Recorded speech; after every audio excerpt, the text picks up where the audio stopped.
State authorities have finally revealed the truth about Marty Meierotto, the legendary trapper and mountain men star.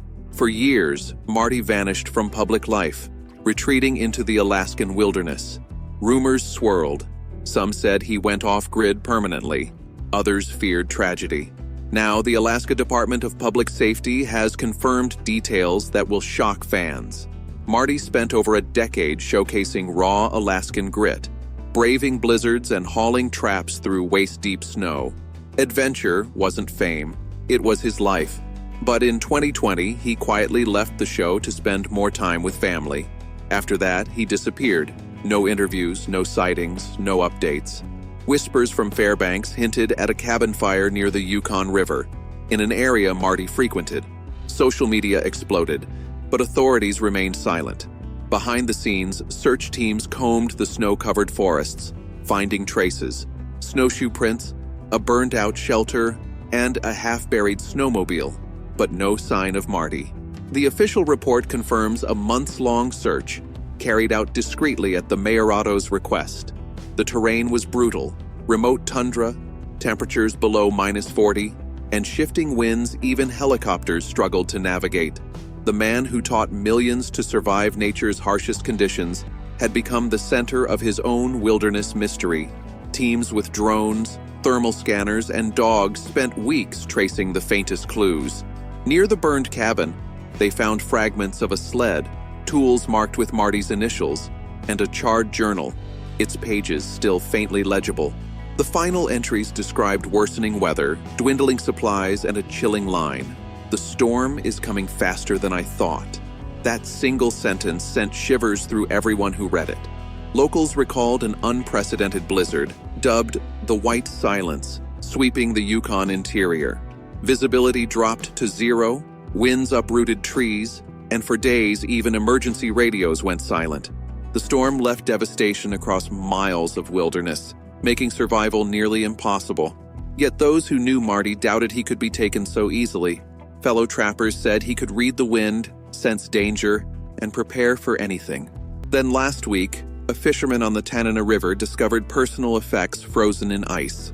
A handmade knife, a compass, and a small leather pouch engraved with MM authorities confirmed the items belonged to Marty, shifting the investigation from speculation to urgency. Inside the pouch were keepsakes, a weathered photo of his wife and daughter, a folded note, and several gold nuggets.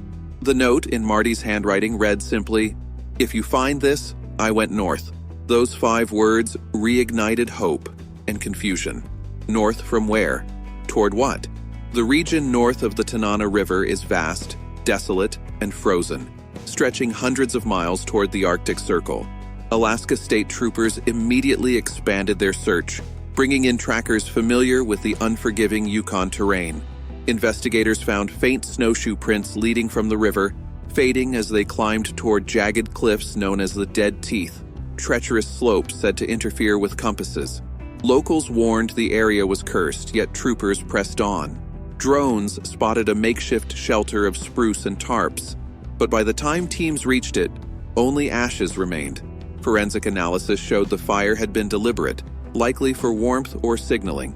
Nearby were pieces of animal hide, makeshift traps, and a tattered Alaska trapper's handbook, evidence someone had survived there for weeks, possibly months.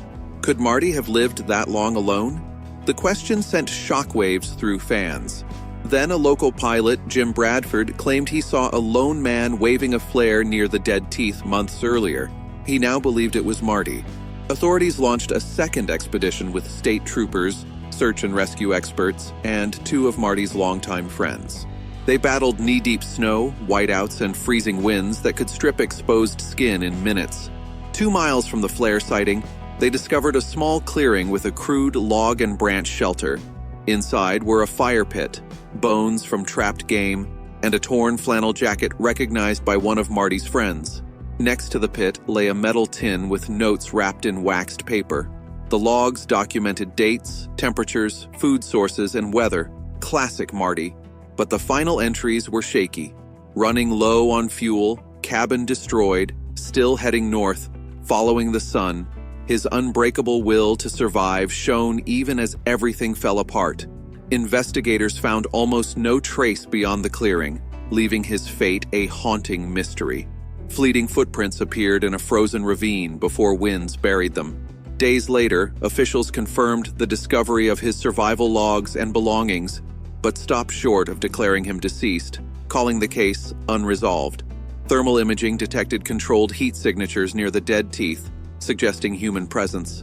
Fans recalled Marty's words, "If you can make smoke, you can make hope." One close friend told the press, "If anyone could cheat death in Alaska, it's him." Just as the search team was about to give up, a bush pilot spotted a lone figure crossing the tundra on snowshoes, dragging a sled toward the mountains, moving exactly like Marty. Strong winds forced him to turn back, but the report reignited the operation. Troopers deployed a new team, and the next morning they found fresh, deep snowshoe prints, spaced to conserve energy while carrying a heavy load. Remnants of a small fire pit and neatly cleaned animal bones showed the survivor wasn't just alive, he was thriving. Nature soon forced a retreat, but a drone captured a final image. A lone figure on a ridge, holding a wooden staff facing north. Shadows, gait, and build matched Marty perfectly, cementing his legend. Weeks later, thermal mapping revealed a snow-covered cabin with faint heat. Inside, animal pelts, a kettle over dying embers, and a note read, "Stop searching, I'm home. Marty." No tracks led away.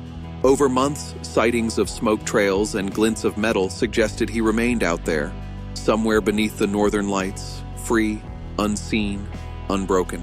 Just hours ago, Alaska's Department of Public Safety confirmed the authenticity of the cabin note after years of DNA and handwriting analysis. New aerial footage taken 3 weeks ago showed a figure moving through the snow with a small sled, wearing the same patchwork fur coat Marty was last seen in. The frame even captured what appeared to be his handmade knife from years prior.